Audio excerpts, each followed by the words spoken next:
That's all right. So I'm Standard Duong. I lived in Windsor, Colorado for 2 years. And when I lived there, my general case for the missing middle was basically discrimination makes people poor on average. So marginalized groups like gays or Asians would benefit from cheaper housing like duplexes. And I would pose the question, don't you want more diversity?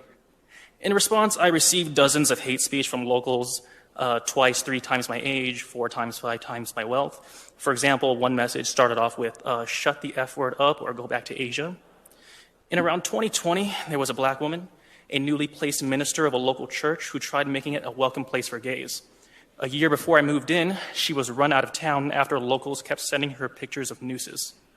I walked into a coffee shop that supported the missing middle. I tell the barista that I love this place.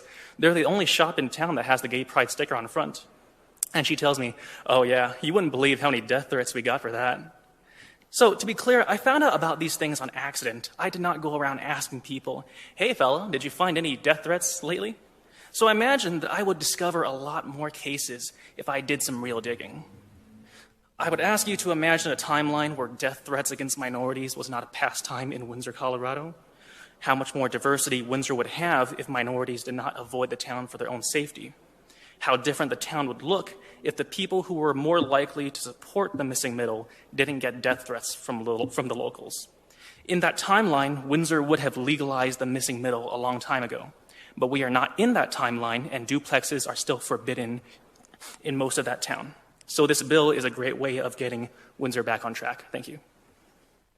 Thank you for being here. Sir, would you like to?